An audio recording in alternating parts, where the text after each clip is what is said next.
ఆయనకిష్టమైన రీతిలో మలుచుకోవాలని ఆయన ఇష్టపడుతూ ఉంటాడు. ఆయన చిత్తానికి, ఆయన మాటకు మనం లోబడితే ఆయనకు అనుకూలంగా మోల్డ్ చేసుకుంటూ ఉంటాడు. మోల్డింగ్ చేయటం ఎందుకు అంటే, ఒక ఆయన వాళ్ళ పిల్లోడు ఒక మాట అన్నాడంట, డాడీ చదువు అంటే నాకు అసలు ఇష్టం ఉండట్లేదు, చదవలేకపోతున్నాను అని మాట్లాడుతున్నాడు.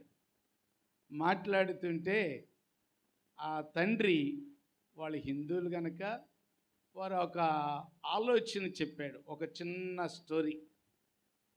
ఏంటిదనంటే, అరే, ఒక శిల్పకారి ఒక రాయిని తీసుకొచ్చాడు. రాయిని తీసుకుని వచ్చి దాన్ని చెక్కుతూ ఉండగా అది మాటికి, అబ్బా నాకు నొప్పి పడుతుంది, నేను తట్టుకోలేకపోయాను, నాకు ఇంత పరిస్థితి నాకొద్దు అని ఏడుస్తున్నట్లుగా తన యొక్క విచారాన్ని ఆ శిల్పకారికి తెలియజేసిందంట.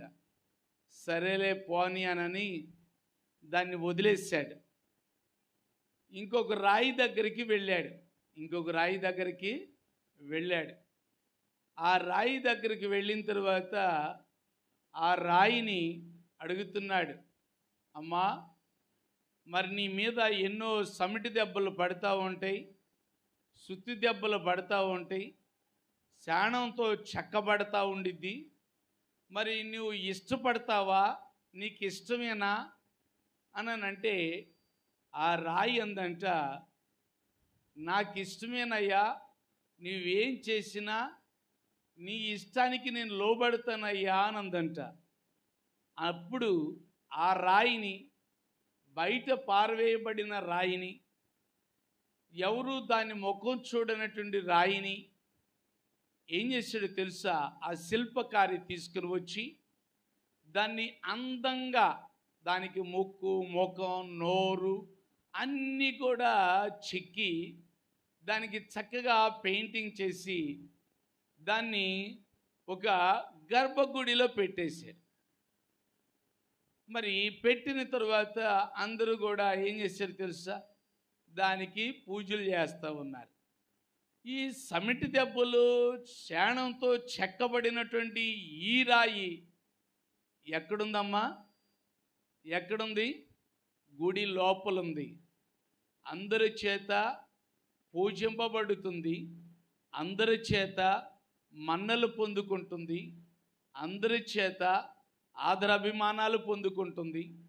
కానీ నాకు ఈ దెబ్బలంటే ఇష్టం లేదు, ఇదంటే నాకు కష్టం, నేను తట్టుకోలేకపోతున్నాను అని బయట పడవేయబడిన చూసారా? ఆ రాయిని తీసుకొచ్చి బయట పెట్టారంట. ఆ రాయిని బయట ఉండి ఏం చేస్తున్నారు? వచ్చిన వాళ్ళందరూ ఏం చేస్తారమ్మా? ముందు హిందూ టెంపుల్ దగ్గరికి వెళ్ళాక ముందు ఒక రాయి ఉంటుంది, ఆ రాయి దగ్గర ఏం చేస్తారు? కొబ్బరికాయలు చెప్పండి అమ్మా, ఏం చేస్తారు? రోజు కొట్టడమే దాన్ని, ఏమమ్మా? రోజు కొట్టడమే. అప్పుడు ఆ వ్యక్తి తండ్రి అన్నాడు, అరే, కొద్ది కాలం శ్రమలు వచ్చినాయని, కొద్ది కాలం ఇబ్బంది ఉందని నీవు వాటిని చూసి పారిపోతే నువ్వు బయటే ఉంటావు, ఎందుకు పనికిరాని వ్యక్తిగా తయారవుతావు? కానీ దెబ్బలైనా కష్టములైనా ఓర్చుకొని ఎప్పుడైతే నీవు అలాగుంటావో నిజంగా అందరి చేత పొగడబడతావు, అందరి చేత ఎంతో మెప్పు పొందుకుంటూ ఉంటావు, నీవు ఒక స్థాయిలో ఉంటావు. ఇప్పుడు మరి నీకేం కావాలి? ఇప్పుడు కొద్ది కాలం కష్టం నీకు కావాలా? జీవితాంతం కష్టపడేది కావాలా? ఇప్పుడు మనం కూర్చున్న వాళ్ళం కూడా ఏం ఆలోచించాలి అమ్మా? ఏం ఆలోచించాలి? సేవకులమైన మనం, లేకపోతే విశ్వాసులమైన మనం, రక్షించబడిన మనం, ఏదో చిన్న శ్రమ వచ్చిందని, కష్టం వచ్చిందని, నేను దీన్ని తట్టుకోలేకపోతున్నాను, దీన్ని భరించలేకపోతున్నాను అని ప్రభు దగ్గర ఏడ్చి శ్రమలకు దూరం కావాలని చూసుకుంటున్నారా? ఇబ్బందులకి దూరం కావాలని చూసుకుంటున్నారా? ప్రియమైన దేవుని బిడ్డలారా, ఎప్పుడైతే ఆ శ్రమలలో, అందుకనే అంటాడు కదా, ఇబ్బందుల కొలిమిలో దేవుడంట పుటం వేయాలంట. పుటం వేస్తే దేవునికి గొప్ప మహిమను తీసుకురాగలిగినటువంటి వ్యక్తులుగా తయారు చేయడానికి ఆయన ఎంతో ఇష్టపడుతూ ఉంటాడు. ఇప్పుడు మనం అందరం కూడా దేవుని ఎరిగినటువంటి వారమే ఇక్కడ ఉన్నాం. అందరూ రక్షణ పొందిన వాళ్ళు, దేవుని పరిచర్యలో కొనసాగుతున్న వాళ్ళు, దేవుని చిత్తాన్ని నెరవేరుస్తున్నవారు అందరూ కూడా దేవుని బిడ్డలే ఉన్నారు. మంచిది. మన యొక్క నిజ జీవితాలలో అనేక పర్యాయములు మరి మన జీవితంలో, మన చదువులోనే కావచ్చు, లేకపోతే సేవ పరిచర్యలోనే కావచ్చు, ఎక్కడెక్కడ ఏ పరిస్థితుల్లో ఉన్నా నువ్వు దేవుని బిడ్డగా ఉంటున్నప్పుడు, శ్రమలు నీ మీదకు వచ్చినప్పుడు అలిగే బిడ్డగా ఉంటున్నావా? కొంతమంది విశ్వాసులు ఏం చేస్తారో తెలుసా? మరి దైవ సేవకులు మరి వాక్యం ద్వారా ఖండించినప్పుడు, మరి సరిచేసినప్పుడు చాలామంది అలుగుతూ ఉంటారు. ఏంటి, నా గురించే చెప్తున్నారు, నా గురించే మాట్లాడుతున్నారు అని చాలామంది బాధపడుతూ ఉంటారు. చాలామంది చర్చికి రావటం మానేస్తారు. చాలామంది దైవజనులతో మాట్లాడటం మానేస్తారు. ఇలా రకరకాలైనటువంటి మనుషులు ఉంటారు. ప్రియమైన దేవుని బిడ్డలారా, జ్ఞాపకం చేసుకొని మనం అందరం కూడా ఈ చిన్న చిన్న దెబ్బలకు, చిన్న చిన్న శ్రమలకు పిరికి వారిలా పారిపోకూడదు. పారిపోయామంటే దేవునికి దూరంగా ఉన్నట్టుంటావు. ఎప్పుడు శ్రమలే, ఎప్పుడు ఇబ్బందులే, ఎప్పుడు కష్టాలే. కారణం ఏంటో తెలుసా?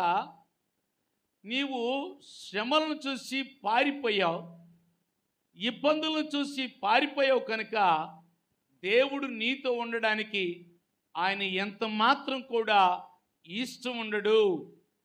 ఆయనలో ఉంటూ ఆయన చిత్తాన్ని నెరవేర్చినటువంటినప్పుడు ఏమైనా చిన్న శ్రమలు వచ్చినా, చిన్న కష్టాలు వచ్చినా వారిని ఒక ప్రాముఖ్యమైన వ్యక్తిగా, ఒక విలువైన వ్యక్తిగా, అందరికీ ప్రయోజనకరమైన వ్యక్తులుగా దేవుడు చేయడానికి ఆయన ఎంతో ఇష్టపడతాడు. ఆ వ్యక్తిని చూసినప్పుడు అందరూ ఇష్టపడాల్సిందే, అందరూ వారి మాట వినాలనిపించింది. కారణం ఏంటో తెలుసా? దేవుడు అలా తయారు చేశాడు అంతే. కనుక మరి నిన్ను ఎలా దేవుడు తయారు చేయాలనుకుంటున్నాడు? దాని అంతటికి నువ్వు సమ్మతిస్తున్నావా? దేవునికి అప్పగించుకుంటున్నావా? అలాగైతే దేవుడు రాజుల ఎదుటను, శాస్త్రాధిపతుల ఎదుటను, అధికారుల ఎదుటను దేవుడు నిన్ను నిలబెట్టడానికి ఆయన ఎంతో సమర్థత కలిగి ఉన్నాడు. దేవునికి స్తోత్రం, హల్లెలూయా. ఇలా దేవుని బిడ్డలుగా మార్చబడి దైవ చిత్తాన్ని నెరవేరుస్తున్నప్పుడు కొన్ని సందర్భాల్లో శ్రమలు వచ్చినా, ఇబ్బందులు వచ్చినా దేవుని వైపు చూసినప్పుడు దేవుడు నీ మీద ఒక్క ఈగ కూడా వాలకుండా దేవుడు కాపాడుతాడు. దేవుని స్తోత్రం, హల్లెలూయా. దేవుని కొరకు నిలబడ్డారు షడ్రక్, అబేద్నెగోలు. వారు అగ్నిలో ఉన్నారు, కానీ అగ్ని వారికి ఏమైనా హాని చేయగలిగిందా? ఏమండి? ఆ వారి చుట్టూ అగ్నియే ఉందంట, వారిని ఆవరించి అగ్నియే ఉందంట. అయినను సరే అగ్ని వారిపైన ఏలుబడి చేయలేదు. అగ్నికి శక్తే ఉంది, అగ్ని ఏదైనా చేయగలదు, అగ్నికి చాలా పవర్ ఉంది. అయినా సరే అంత పవర్ఫుల్ కలిగినటువంటి ఆ అగ్ని కూడా దైవ చిత్తాన్ని నెరవేరుస్తున్నటువంటి ఈ బిడ్డల మీద అధికారం చేయటానికి దేవుడు అనుమతించలేదు. సో ఈ లోకములో నీవు నేను అందరం కూడా దేవుని బిడ్డలుగా జీవించేటప్పుడు దేవుడు మన మీద ఏది అధికారం చేయకుండా, ఏ దుష్ట శక్తులు, అంధకార శక్తులు, మాంత్రిక శక్తులు, శాతబడి శక్తులు ఏలుబడి చేయకుండా దేవుడు తన యొక్క రెక్కల కింద మనందరినీ భద్రపరచాలని దేవుడు ఎంతో ఆశపడుతూ ఉన్నాడు. దేవునికి స్తోత్రం, హల్లెలూయా. మరి నేను మీ అందరితో చెప్పేది ఏంటంటే, మనం ఆశతో దేవుని మాటలు వింటున్నప్పుడు ఏదో ఒక మాట మిమ్మల్ని పట్టుకుంటుంది, ఏదో ఒక మాట మిమ్మల్ని బలపరుస్తుంది, ఏదో ఒక మాట మిమ్మల్ని ముందుకి నడిపిస్తుంది, ఏదో ఒక మాట దైవ చిత్తములో మిమ్మల్ని ఉంచుతుంది. కనుక మరి దేవుని మాట వినడానికి నువ్వు ఆశతో ఎదురు చూస్తున్నావా? ఆశతో నీ ఉన్నట్లయితే దేవుడి నిన్ను దీవించడానికి ఆయన ఎంతో ఇష్టపడుతూ ఉంటాడు. నేను ఎక్కడున్నా ఏదైనా చిన్న స్కిట్ ప్రోగ్రామ్స్ నేను చూస్తున్నా, లేకపోతే ఎక్కడైనా ఎవరైనా వాక్యం చెప్తున్నా వాళ్ళ వింటా ఉంటా, చూస్తూ ఉంటా. అక్కడ నాకు కావాల్సిందేంటి? ఇప్పుడు చూడండి, నేను ఒక మాట చెప్తాను. కూరగాయల బుట్ట దగ్గరికి వెళతాం, కూరగాయల బుట్ట దగ్గరికి వెళతాం. అక్కడ చాలా రకాలైనటువంటి పళ్ళు ఉంటాయి, కూరగాయలు ఉంటాయి, రకరకాలు ఉంటాయి. మన మెట్రోని చూసారా? మెట్రోలో లేనటువంటిది ఏది ఉండదు, అన్నీ ఉంటాయి A to Z. కానీ అక్కడికి వెళ్ళిన తర్వాత మనకు అవసరమైంది ఏంటదా అని ఎదుగుతాం. అవునా కదా? మెట్రో అంతా నాకు అవసరమైంది తెచ్చుకుంటావా? తెచ్చుకోలేం, అది కష్టం. కనుక అక్కడ మనకు అవసరమైంది ఏంటి అని వెతుకుతాం. అప్పుడు మనకు అవసరమైంది తెచ్చుకొని దాన్ని మనం అనుభవిస్తాం. అలాగే దేవుని దగ్గర కూడా నీకు అవసరమైంది దేవుడు దాచిపెట్టి ఉంచాడు. దేవుడు నీకు అవసరమైంది దేవుడు ఇవ్వబోతున్నాడు. అదేంటదో మనం వెతకాలి. అదేంటిదో మనం వెతకాలి. ఎక్కడ దేవునికి తొలగిపోయావో, దేవునికి దూరమైపోయామో, దేవుని చిత్తం చేయలేక, లేకపోతే దేవుడు అనుకున్న రీతిలో, దేవుడు ఇష్టపడిన విధముగా మనం ఎక్కడ, ఏ కోణములో, ఏ మార్గములో మనం లేమో అది మనం తెలుసుకోవాలి. దాన్ని ఉద్దేశించి దేవుడు మాట్లాడుతూ ఉంటాడు. కనుక ప్రియమైన దేవుని బిడ్డలారా, దైవ చిత్తం చేసేటప్పుడు, దేవుని బిడ్డలుగా జీవించేటప్పుడు దేవుడంట శ్రమల్లో కూడా వారిని కాపాడుతూ తన ఇష్టాన్ని తీసుకుంటాడంట. తనకిష్టమైంది కనుక తాను కూడా ఎక్కువగా సాధ్యమైనంత రీతిలో ఏ పని అయితే చేయబోతున్నాడో ఆ పనిని బాగా కష్టపడి మంచిగా దాన్ని గెయిన్ చేయటానికి ఇష్టపడతాడు. అంతేకాదు, తండ్రికి కూడా ఇష్టమైంది అనుకోండి, దానికి ఇంకా సపోర్ట్గా ఎక్కువగా తనతో ఉండి ఇంకా అనేకమైనటువంటి సంగతులు బోధించడానికి ఆయన ఇష్టపడతాడు. అదే తండ్రికి ఇష్టం లేనటువంటి ఇష్టాన్ని కోరుకున్నాడు అనుకోండి, అప్పుడు తండ్రి ఏం చేస్తాడు? వాడికి ఇష్టమైంది తీసుకున్నాడులే పోని, వాడు బాధ వాడు పాడతాడు అని ఏం చేస్తాడు తండ్రి? కనుక తండ్రి సహకారం ఉండటం అది మనకెంతైనా ఆశీర్వాదం.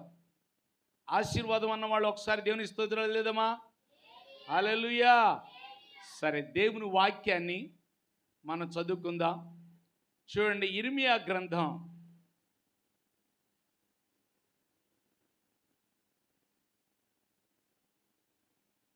40వ అధ్యాయం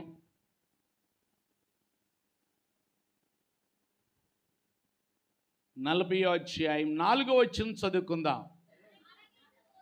ఆలకించుము, ఈ దినమున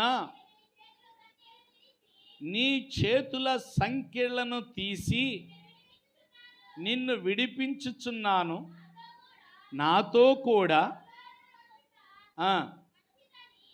బబులోనుకు వచ్చుట మంచిదని నీకు తోచినలా రమ్ము. నేను నిన్ను భద్రముగా కాపాడెదను. అయితే బబులోనునకు నీకు తోచినలా రావద్దు. దేశమంతటా నీకేమీ అడ్డము లేదు.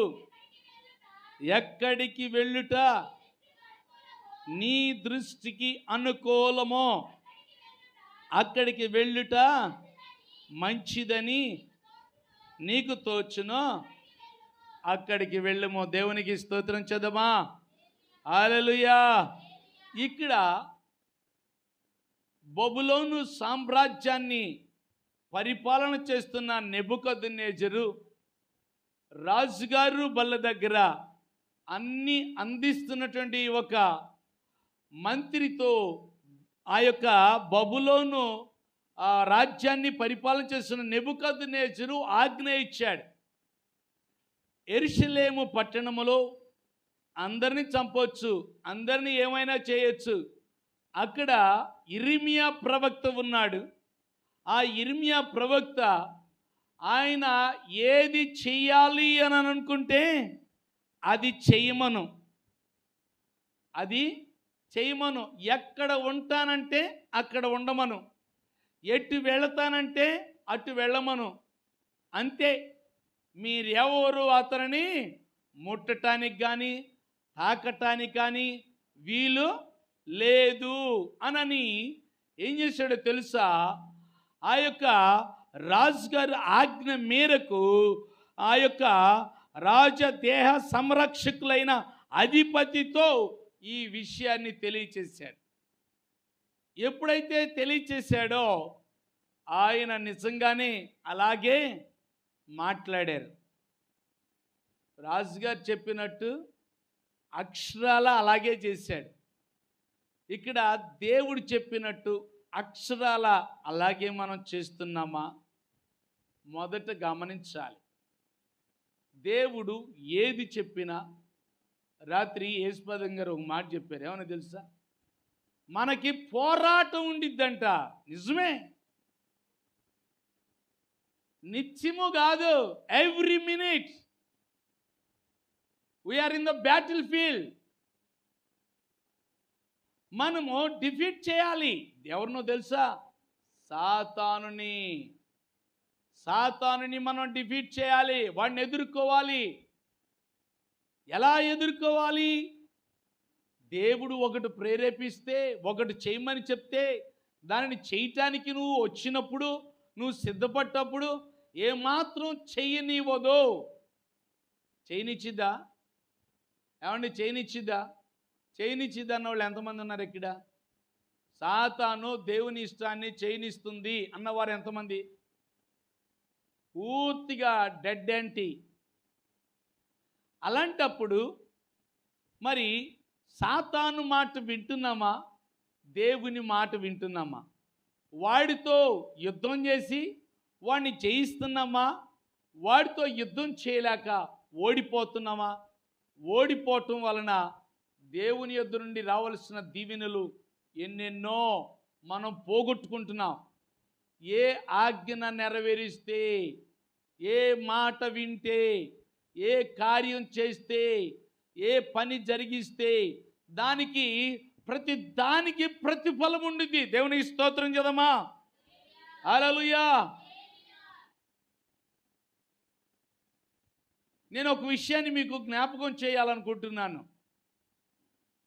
మొర్దుకై రాజుగారిని చంపాలని కొంతమంది ఏవో దురాభిప్రాయాన్ని కలిగి ఏవో కుట్ర పని ఆలోచనలు చేస్తూ ఉంటారు. ఈ విషయాన్ని గేటుగాడు ఉండి మొర్దుకై విని ఈ వార్త మరి ఎస్తేర్ రాణి గారి ద్వారా మరి రాజుగారికి అందజేస్తాడు.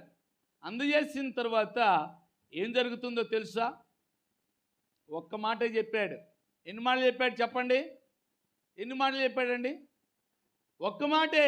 ఫలానా వాళ్ళు మిమ్మల్ని చంపాలని కుట్ర పన్నుతున్నారు అని మాట తెలియచేశాడు. సో ఇది నిజమా కాదా అని ఆయన తెలుసుకొని నిజమేనని తేలాక ఏం జరిగిందో తెలుసా? వారందరినీ కూడా ఉరి తీయించాడు. అది వేరే విషయం. కానీ మొర్దుకై ఒక్క పని చేసినందుకు తగిన సమయం వచ్చినప్పుడు ఆయనకి ఎంత ఘనత వచ్చిందో తెలుసా? ఎంత ఘనత వచ్చింది అన్నారు. రాజుగారి కిరీటం ధరింపజేశారు, మరి రాజుగారు ఎక్కే గుర్రం ఎక్కించారు. ఇదంతా కూడా ఏంటిదో తెలుసండి? దేవుడు చెప్పిన మాట ప్రకారంగా ఆయన నెరవేర్చాడు. మొర్దుకై నెరవేర్చాడు. ఆ చిన్న సలహా, ఇదిగో రాజుగారు చనిపోవటం ఇష్టం లేదని ఆ కుట్రదారులను ఎలాగైనా పట్టివ్వాలి అని రాజుగారికి పట్టించాడు. అంతే. ఆ పని చేసినందుకు ఎంత గొప్ప ప్రతిఫలం వచ్చిందో తెలుసా? అలాగే దేవుని మాట విన్నప్పుడు దానంతటికి గొప్ప ప్రతిఫలం మనకు దొరుకుతుందని గుర్తించాలి. దేవుని స్తోత్రం. హల్లెలూయా. ఎంత గొప్ప ప్రతిఫలం దొరుకుతుందంటే, నువ్వు ఎన్ని పనులైతే చేస్తావో, ఎన్నిసార్లు అయితే దేవుని పని నెరవేరుస్తావో, ఎన్నిసార్లు దేవుని మాట వింటావో, వీటన్నిటికీ నీకు లెక్క చూసి దేవుడు ఇస్తాడు అని నమ్మిన వాళ్ళు ఎంతమంది ఉన్నారు? ఒకసారి చప్పట్లు కొడితే దేవుడు ప్రభునామాన్ని స్తుతిద్దామా? హల్లెలూయా. చాలామంది అనుకుంటూ ఉంటారు, ఏంటి పద్దస్తమానం అయ్యగారు నాకు చెప్తారేంటి? నేనే దొరికేనా? నేనే ఉన్నానా? ఆయన చేసుకోవచ్చుగా, లేకపోతే వాళ్ళ పిల్లలు ఉన్నారుగా, లేకపోతే ఏళ్ళ పిల్లలు ఉన్నారుగా అని నాన్న రకరకాలుగా అనుకునే వాళ్ళు ఉన్నారు. కానీ దైవజనులు మాట వినటం వలన అది దేవుని మాట విన్నట్టు. దేవుని స్తోత్రం. దేవుడు ఏమన్నాడు తెలుసా? ఈ నా సహోదరులకి మీరు ఏది చేసినను అది ఎవరికి చేసినట్టు? దేవునికి చేసినట్టు. మరి నువ్వు దేవునికి చేస్తున్నావా? విసుక్కొని పారిపోతున్నావా? విసుక్కొని ఆ పని చేయకుండా దేవునికి దూరం అవుతున్నావా? నువ్వు ఏ వయసులో ఉన్నా పర్వాలేదు, ఏ పరిస్థితుల్లో ఉన్నా పర్వాలేదు. చాలామందికి నా కొడుకుకి నేను వందనాలు చెప్పడం ఏంటి, నా కొడుక్కి నేను పని చేయడం ఏంటి అని కొంతమంది అనుకుంటూ ఉంటారు. పెద్దవాళ్ళైనా చిన్నవాళ్ళైనా దేవుడు ఎంపిక చేసుకున్న దైవజనులే. దేవుని స్తోత్రం. ఇప్పుడు ఒక వ్యక్తి ఎన్నో కష్టాలు పడి మరి కలెక్టర్ అయ్యాడు. కలెక్టర్ అయిన తర్వాత మరి ఆయన తండ్రి ముందు కలెక్టర్ అయినా, లేకపోతే తండ్రి అని కలెక్టర్ కాకుండా పోతాడా? ఇప్పుడు తండ్రి ఉన్నాడండి, ఆయన తండ్రి ముందు ఈయన కలెక్టరే. తండ్రి కదా అని కాసేపు కలెక్టర్ పదవి తీసి పక్కన పెడతాడా? పెట్టడానికి వీలేదు. తండ్రి ముందైనా కలెక్టరే, తండ్రి లేకపోయినా కలెక్టరే. అన్ని చోట్ల తన హోదా దేవుడిచ్చాడు. ఆ హోదాలో ఉండాల్సిందే. అలాగే దైవ సేవకులుగా దేవుడు ఎన్నుకున్నాడు, దైవ సేవకులే. దేవుని స్తోత్రం. హల్లెలూయా. కనుక ప్రియమైన దేవుని బిడ్డలారా, ఈ విషయాలు మనం చాలా జాగ్రత్తగా ఆలోచన చేయాలి. నీవు దేవుడు చెప్పిన ప్రతి మాట నువ్వు నెరవేర్చిన దానికి ప్రతిఫలం దొరుకుతుంది అని గమనించాలి. ఒక్కోసారి అనుకుంటూ ఉంటారు, ఏంటి నేను ఇంత పరిచర్య చేస్తున్నాను, మరి ఒక్క విశ్వాసి కూడా వచ్చి నాకు సహకరించట్లేదు, ఏంటి నా పరిచర్య ఏమవుతుంది, నా ప్రార్థన ఏమవుతుంది, నా యొక్క ఓర్పు సహనం మరి ఏమవుతుంది అని చాలామంది చాలా రకరకాలుగా అనుకుంటూ ఉంటారు ప్రియమైన దేవుని బిడ్డలారా. కానీ దేవుడు నీవు చేసిన ప్రతిదానికి దేవుడు ఏమన్నాడు తెలుసా? గిన్నెడు సన్నీళ్ళు ఇస్తేనే అది ఇహమందును పరమందును కూడా దేవుడు జ్ఞాపకం చేసుకుంటాడంట. మరి నీ పనిని దేవుడు జ్ఞాపకం చేసుకోవాలంటే నీ ఓర్పును, నీ సహనాన్ని దేవుడు జ్ఞాపకం చేసుకోవాలి. ఎప్పుడప్పుడు? అప్పుడప్పుడా? ఎప్పుడప్పుడండి? ఇహమందును పరమందును కూడా జ్ఞాపకం చేసుకోవాలి. ఆయన జ్ఞాపకం చేసుకున్నప్పుడు నీకు ప్రతిఫలం దొరుకుతుంది. దేవుని స్తోత్రం. రాజైన అహష్వేరోషు జ్ఞాపకం చేసుకున్నాడు. మొర్దెకై రాజు గారికి మేలు చేసినని జ్ఞాపకం చేసుకున్నాడు. జ్ఞాపకం చేసుకున్న తర్వాత ఏం దక్కింది ఆయనకి? గొప్ప ఊహించని ప్రతిఫలం ఆయనకి దొరికింది. అలాంటి ప్రతిఫలం నీకు రావాలి అంటే మరి మనం ఏం చేయాలో తెలుసా? దేవుని సన్నిధిలోనే నీ ఉంటున్నప్పుడు నీవు దేవుని మాటే వినాలి, కానీ లోకస్తుల మాట, లోకం వైపు చూడటం కానీ, లోక ఆచారాల వైపు చూడటం కానీ. నువ్వు విశ్వాసవే, నువ్వెక్కడుంటున్నావు? నీవు దేవుని సేవ చేస్తున్నావు, నువ్వెక్కడుంటున్నావు? కొంతమంది ఏం చేస్తారు తెలుసా?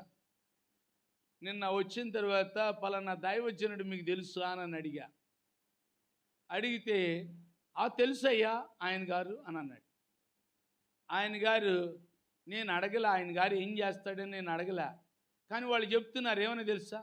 ఆయన గారా బైబిల్ బ్యాగ్ సంకం తగిలించుకొని ఎవరైనా ఉంటే వాళ్ళకి ప్రార్థన చేస్తాడు, లేకపోతే పెళ్ళిళ్ళ సంబంధాలు చూస్తూ ఉంటాడు అని అన్నాడు. దేవుడు పెళ్ళిళ్ళ సంబంధాలు చూడటానిక నిన్ను ఆయన సేవకు ఎందుకుంది? ఏమండి, పెళ్ళిళ్ళ సంబంధాలు చేసేవాళ్ళు ఉండారు. ఏంటి, తాగుబోతులతో తిరుగుబోతులతో కూర్చునే వాళ్ళు ఉన్నారు. అది నీ డ్యూటీ కాదు. ఒక దైవ సేవకునితో మీడియా వాళ్ళు ఆయన ఇంటర్వ్యూ చేస్తూ ఒక మాట అడిగారు. అయ్యా, నువ్వు ఎంత పెద్ద దైవ సేవకుడు కదా, మరి నీకు చాలా డబ్బులు వస్తున్నాయి, చాలా ఇన్కమ్ ఉంది, మరి నువ్వు ఏదైనా ఒక అనాథ శరణాలయాన్ని స్టార్ట్ చేయొచ్చుగా, లేకపోతే ఒక వీడియోస్కో, లేకపోతే మరి వృద్ధాశ్రయమో ఏదో ఒకటి చేయొచ్చుగా, కాలేజీయో ఏదో ఒకటి కట్టొచ్చుగా. అంటే ఆ దైవజనుడు అన్నాడంట, అది నాకు అప్పగించిన పని కాదు అని అన్నాడంట. ఏమన్నాడు? నాకు అప్పగించిన పని కాదు. చాలామంది దైవ సేవకులు కూడా దేవుడు అప్పగించిన పనులు కూడా చేస్తూ ఉంటారు. అది దేవునికి ఇష్టమో కాదో ఎప్పుడైనా గమనించారా? దేవుని ఇష్టాన్ని నెరవేర్చడమే నీ సేవ. ఆయన పని, ఆయన మాట వినడమే నీ సేవ. ఆయన ఎక్కడ ఉండమంటే అక్కడ ఉండటమే నీ సేవ. ఎలా నడవమని చెప్తే అలా నడవటమే నీ సేవ. సేవ అంటే సేవ చేయటమే దేవుని సేవ. దైవ సేవకులు సేవ వేరు, విశ్వాసులు సేవ వేరు, ఆ యొక్క యూత్ సేవ వేరు.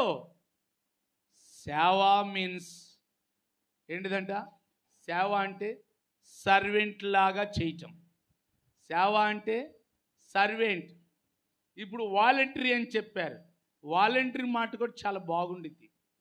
వాలంటరీ మాట కూడా చాలా బాగుండిద్ది. సర్వెంట్ కన్నా వాలంటరీ మాట బాగుండిద్ది. ఏంటి వాలంటరీ అంటే? వాలంటరీ అంటే స్వచ్ఛందంగా వాళ్ళంతటికి వాళ్ళు అని అడిగి, లేకపోతే ప్రార్థన చేయటానికి రావచ్చా, ఏకాంత ప్రార్థనకి వెళ్తున్నారు, నేను రావచ్చా? This is voluntary duty.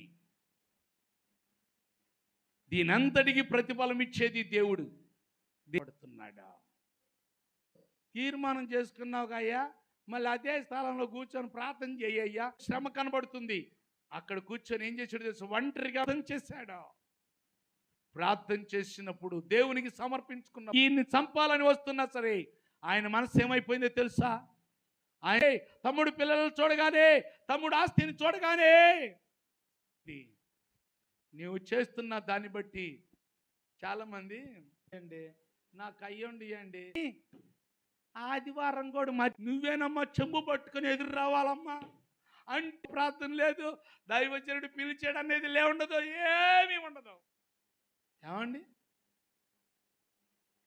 బైబిల్లో ఏం చెట్లు చెప్పండి, గుర్తులేదా? ఆ చెట్లు అమ్మ, ముళ్ళ చెట్టు, ఇంకా అన్నీ ఉన్నాయి. చెట్లన్నీ కలిసి నువ్వు నా దగ్గరకు వచ్చి మా మీద అధికారిగా ఉండమ్మా, పెత్తనం చెయ్యమ్మా, ఆనా తైలము నీయక నేను నీ దగ్గరకు పెట్టుకుని అంట. చెట్లుకునే జ్ఞానం, వాటికి నోరు ఉంది కలిగితే ఏం చేస్తాయి అంటండి, అరుత్తి. కానీ చిన్న పనిని మేరకుండా నెరవేర్చినాయి అంట. మరి మన దేవుని మాటను ఎంత మట్టుకు నెరవేరుస్తున్నావు? నీకు అవరా ఒక్కసారి ఆలోచించేద్దాం. ఎందుకో తెలుసా ప్రియమైన, దేవుని శక్తి ఇదిగో ఇలాంటిది అని నరుని జ్ఞాపకం చేసుకోవటానికి నరుడు ఏ పాటివాడు ఆయనలాగా ఉపయోగించే ఒక ఆయుధంగానే సూర్యుడు వచ్చేసాడా లేదా? వచ్చి ప్రభావమే నీలో ఉంచాలనుకుంటున్నాడు. అయితే వీటిని తృణీకరిస్తావా, లోకం వెళ్తావా? ఏం చేసాడంటండి, దేవుని బిడ్డలను శపించడానికి ఇబ్బందులు ఎదుర్కొన్నాడో తెలుసా? నీవు కూడా నీ ఆత్మను అప్పగించడం దేవునికి ఎంత మాత్రం ఇస్తావా? ఆయన మాటకు లోబడతావా? ఆయన మాటకు నువ్వు ఇష్టం చూపిస్తావా? ప్రార్థన చేసుకోగలిగితే అని గనక దేవుని సన్నిధిగా ఆనందించువాడు భూమి మీద వాని సంతతిని దేవుడు నీ నుండి దేవునికి సమర్పించుకుంటావా? దేవుని ఒక ఫంక్షన్కి వచ్చాడు. అక్కడ ఏం చేస్తారు, కొంతమంది అయితే ఏం చేస్తారు, కవర్స్ మీద డబ్బులు చేతిలో పెట్టాడు. ఓమ్మో ఏంది ఇంత కట్టుంది, ఎన్ని ఉండి అంత అయిపోయిన తర్వాత అక్క కొంచెం నాకు డబ్బులు అవసరమని ఇచ్చినట్టే ఇచ్చాడు. మళ్ళీ ఏం చేస్తున్నాడంటే, చాలామంది తీర్మానాలు కూడా దేవుళ్ళు అలాగే చేస్తూ ఉంటారు. చేసినట్టు అర్థం చేసుకుని, ప్రభువా నేను నీ మాటకు లోబడతానయ్యా, నీవు చెప్పింది చేస్తానయ్యా అని అంటాను కదా. అన్న వేడిగా ఉండిద్దండి, ఇక గుర్తురాదు. తీర్మానం, దేవునితో చేసిన ప్రమాణం. పేతురు ఏమన్నాడో తెలుసా? దేవునితోనే అబద్ధమాడి దేవుడు ఏమన్నా బతిలాడా? మామూలుగా వరాలకు చెప్తున్నారు, వింటే బావుల్లో నీళ్ళు వస్తున్నాయి, ఇక్కడికి కావాలని తర్వాత తాగటానికి నీళ్ళు ఇవ్వే అని అనుకుంటే ఉపయోగం ఉందా? నీకు రావాలి అంటే దేవుడు నీళ్ళలాగా ప్రవహింపజేస్తున్నటువంటి బలమైన తీర్మానం చేసుకొని నువ్వు మెట్టులు దిగుతున్నా ఉండాలి. ఈ ప్రార్థన కొనసాగుతూ ఉండాలి. ఈ గుర్తు లేకుండా చేయలేదు. అందుకనే క్రీస్తు ప్రేమ నుండి మనం నీలో గుర్తు లేకుండా ఉండిపోకుండా ఉండాలి అంటే అతోనే ఉండాలి. ప్రభువా నేను ఆ తీర్మానం చేసుకున్నానయ్యా, అది నెరవేరాలి, సిద్ధపాటు నాకు ప్రభువా. ఎక్కడున్నా ఇందాక నేను బయట వచ్చి కూర్చున్నాను, నాతో పాటు వచ్చి కూర్చున్నాడు, బాగుంది. చేసే పని ఆయన చేస్తూనే ఉన్నాడు. అంటే ఏంటి, అక్కడ కొంతమంది ఇక్కడే ఉండి కనెక్షన్ తెగిపోకుండా వాళ్ళతో టచ్లో ఉన్నాడు. దేవుల్లో తీసుకున్న తీర్మానము ఆగిపోకుండా ఉండాలంటే నీకు దేవుడు ఎప్పుడైతే ఉండిద్దో నీకు ఆయనకి స్టాప్ ఉండదు, కొనసాగుతూనే ఉండి. నీవు ప్రార్థన దేవునికి ఇష్టం, దేవుని ఇష్టాన్ని తీసుకోవాల్సిందే. అయ్యా ఇదేంటి అదేంటి ఎప్పుడు ఇవన్నీ వచ్చేసేది ఏం చేస్తే తెలుసు? ఈ ప్రేరేపణలన్నీ దేవునికి గనక అప్పగించగలిగితే, దేవుని మీద గనక మోపగలిగితే నువ్వు తీసుకున్న తీర్మానం కూడా ఆగిపోదు. ఈ రోజున పరుగో అది నీకే తెలుసు. ఏం పరుగో అది నీకే తెలుసు. లేకపోతే దేవుని మాట కరెక్ట్గా వినాలనా, ఏం చేయాలని ఆ గట్ట మీద చేయి పెట్టిన వాడు వెనక తిరగడు. వెళ్ళేటప్పుడు మేము చిన్నప్పుడు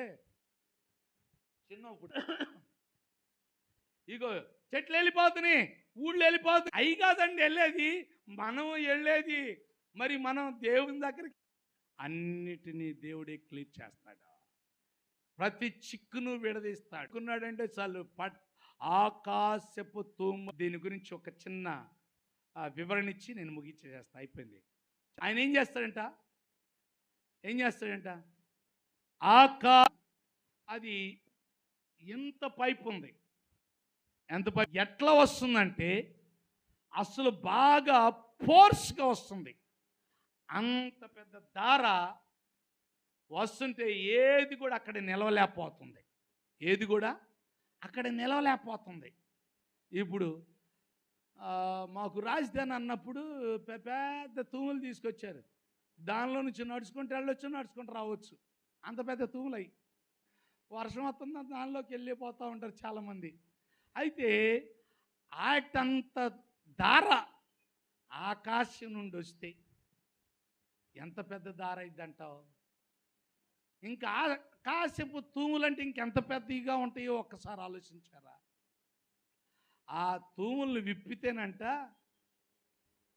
వాకిండ్లు పట్టమంట. ఏం పట్టమంట? వాకిండ్లు. ఇదిగో ఈ మందిరానికి ఒక వాకిలు ఉందా లేదా? ఎవరైనా పిల్లోడు అక్కడ కూర్చుంటే రే వాకిట్లో కూర్చున్నావేంటలే అంటారు. అనరండి, వాకిట్లో కూర్చున్నావేంటి అంటారు. అంత పెద్ద వాకిండ్లు కూడా పట్టమంట. ఇప్పుడు ఎంత పెద్ద మందిరం అంత పెద్ద ఆకిలి పెడతారు, అవునా కదండి? ఇప్పుడు ఇంకా పెద్ద లక్షల సంఖ్యలో మందిరాలు ఉంటాయి, లక్షల సంఖ్యలో మందిరాలు ఉంటాయి. వాటి వాకిళ్ళు ఎంత పెద్దగా ఉంటాయి ఏమండి? వాకిళ్ళు ఎంత పెద్దగా ఉంటాయి? చాలా పెద్దగా ఉంటాయి. ఆ వాకిండ్లను కూడా పట్టవంట దేవుని దీవెనల కంట. ఆ దీవెన ముందు ఏది కూడా కరువు కాటకాలు, ఏ శాపం, ఏ దుఃఖం కూడా వాటి ముందు నిలవనేరో, అవి పారిపోతాయి అంట. ప్రియమైన దేవుని బిడ్డలారా, అలాంటి ఉన్నతమైనటువంటి దీవెనలు పొందుకోవాలి అనంటే దేవుడు నీతో మాట్లాడిన మాటను బట్టి స్వచ్ఛందంగా వాలంటరీగా తీర్మానం తీసుకుంటావా? దేవునికి మాట చెప్తావా? ఇంకా తీర్మానం చేసుకోకుండా ఉండావేమో, ఇంకా వాయిదా వేసుకొని ఇంకా కాసేపు అని వాయిదా వేసుకున్నావేమో. తీసుకో తీర్మానం. అవకాశం నీ దగ్గరకు వచ్చింది. దేవుని ఇష్టాన్ని నీకు తెలియజేశాడు. నీకు తెలియచేసిన తర్వాత దేవుని ఇష్టాన్ని నెరవేర్చడానికి నువ్వు లోబడతావా? లోబడినట్లయితే ప్రార్థన చేసుకో, నీ జీవితాన్ని దేవునికి అప్పగించు. ఎప్పటి వరకు అప్పగించేది? ఆయన వచ్చేంత వాటికి. ఎప్పటి వరకు అంట? ఆయన వచ్చేంత వాటికి ఆ ప్రమాణం నిలిచి ఉండాలి. నీవు ఈ లోకం నుండి వెడిలేదాకా ఆ తీర్మానం అలాగే నిలిచి ఉండాలి. అలా నిలిచి ఉంటే దేవుడు ఎంతగా ఆశీర్దిస్తాడో మనకు అస్సలు అంతు పట్టదు, ఎవరికి కూడా అంతు చిక్కదు. ప్రియమైన దేవుని బిడ్డలారా, కేఏ పాల్ గారు ఆయన ఉండటానికి కూడా ఇల్లు సరిగ్గా లేదు ఒకప్పుడు. కానీ దేవుని మార్గంలో నడిచినప్పుడు ఎంతగా హెచ్చించాడండి. కానీ దేవుని మార్గాన్ని తప్పాక ఏమైపోయింది అదంతా? ప్రియమైన దేవుని బిడ్డలారా, ప్రపంచంలోనే ఒక ఉన్నతమైన వ్యక్తిగా పేరు పొందాడు. దేవుల్లో నడిచినంత కాలం, దేవుల్లో తీసుకున్న తీర్మానం ప్రకారంగా జీవించినంత కాలం ఒక ప్రత్యేక స్థానాన్ని ప్రపంచంలో కల్లా ఒక ప్రత్యేక స్థానాన్ని ఇచ్చాడు. నీకు కూడా ఇవ్వాలనుకుంటున్నాడు. అది ఎప్పటి వరకు తెలుసా? దేవునితో తీసుకున్నటువంటి ప్రమాణం, దేవునితో తీసుకున్న ప్రమాణం అంతా ఆయన రాకడ వరకు కూడా నువ్వు నెరవేర్చాలి అని తీర్మానం కలిగి ఉంటే, అది కొనసాగించుకుంటే, ఆయన ఇచ్చిన మాట నెరవేర్చుతూ ఉన్నట్లయితే నీకు వచ్చే ఆశీర్వాదం కూడా అలాగే ఉండిద్దని దేవుడు చెప్తూ ఉన్నాడు. ఆ మాట ప్రకారంగా నీవు జీవిస్తే దేవుడు సంపాదించింది ఇంత నీకే. ఆయన ఆశీర్వాదానికి వారసులగుటకే నేను మిమ్మలను పిలిచాడంట. ఆయన సంపాదించిందంతా మన కోసమే, ఇదంతా మన కోసమే, ఈ సర్వసృష్టి అంతా మన కోసమే. మర్చిపోమాకు. ప్రార్థన చేసుకుందాం. దేవుడి మాటలు మన కొరకు దీవించునుగాక. ఆమేన్. అందరం కళ్ళు మూసుకొని ప్రార్థన చేసుకుందాం. ప్రభు ఇప్పుడు వరకు మనతో మాట్లాడాడు తల్లి. మాట్లాడిన మాటలను పెడ చెవిన పెట్టద్దు. మోకరించి తీర్మానం చేసుకుంటావా? నీ తీర్మానం పెట్టిన మొక్క లాంటిది. ఆ మొక్కకు బలాన్ని చేకూరుస్తున్నావా? బలాన్ని చేకూరుస్తున్నావా? బలాన్ని చేకూరిస్తే నిజంగా ఈరోజు మొదలైన పరుగు ఆయన రాకడ పర్యంతం కూడా కొనసాగుతుంది. కనుక ప్రార్థన చేసుకో. దేవుడు మన మధ్యలో ఉన్నాడు. ఇప్పుడు వరకు మనతో మాట్లాడాడు తల్లి. ఈరోజు కనుక తీర్మానం తీసుకొని కనుక నీవు నిజంగా ఆ మొక్కలాగా నీవు స్థిరపరచబడితే, ఆ మొక్క ఎలా ఫలిస్తుందో నీ జీవితంలో ఎన్నడి చూడని మేలులో చూస్తావు. నీ జీవితానికి ఒక గొప్ప టర్నింగ్ పాయింట్, నీ జీవితానికి మలుపు మార్గముగా, మలుపు రాయిగా అది నీ కొరకు దేవుడు ఏర్పాటు చేశాడని నమ్ముతున్నావా? చేస్తావా ప్రార్థన? తీసుకుంటావా తీర్మానం? చేయి ప్రార్థన. మౌనంగా ఉండొద్దు. మౌనం అంగీకారం అనుకోవద్దు తల్లి. నీ ప్రార్థనే ఆ తీర్మానానికి బలం. నీ ప్రార్థనే ఆ తీర్మానాన్ని ముందుకి కొనసాగింపచేసేది. నువ్వు చేసిన ప్రార్థనే దేవునికి నీకు ఎడబాటు రాకుండా చేసేది. ఆ ప్రార్థనే దేవుల్లో నిన్ను తీసుకున్న తీర్మానాన్ని స్థిరపరిచేది. ఎన్ని అవంతరాలు వచ్చినా చదిరిపోనీయకుండా, కలత చెందనీయకుండా చేసేది ఆ ప్రార్థనే.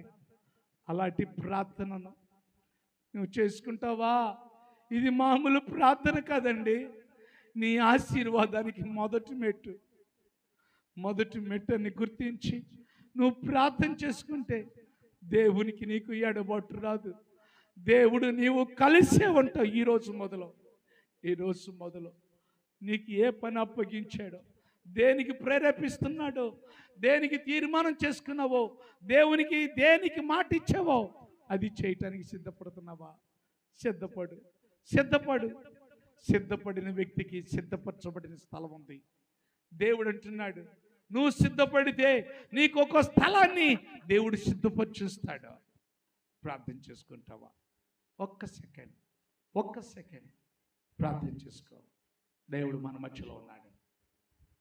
ఈ స్థలాన్ని మనం విడిచిపెట్టిపోయేటప్పుడు దేవునికి ప్రమాణం చేస్తూ, దేవునికి తీర్మానం చేసుకొని, దేవునికి ఒక మాట చెప్పి, సాతానికి పులి స్టాప్ పెట్టు, ఆజ్ఞ అతిక్రమంకి పులి స్టాప్ పెట్టు, వాయిదాలకి పులి స్టాప్ పెట్టు, ప్రార్థన కొనసాగించు. ఎప్పుడైతే అలా కొనసాగిస్తావో నిజంగా ఈ రోజు నుండి అవన్నీ పారిపోతాయి, అవన్నీ దూరం అవుతాయి, అవన్నీ నీ దరిదాపులో ఉండవు, అవన్నీ నీకు దూరం అవుతాయి. అవి దూరం కావాలనే ప్రభు ఇప్పుడు వరకు నీతో మాట్లాడాడు. ప్రార్థన చేసుకుంటావా? కన్నీటితో ప్రార్థన చేయాలి, వేదంతో ప్రార్థన చేయాలి, దుఃఖంతో ప్రార్థన చేయాలి. మొక్క పెట్టేటప్పుడు నీరు పోయాలి.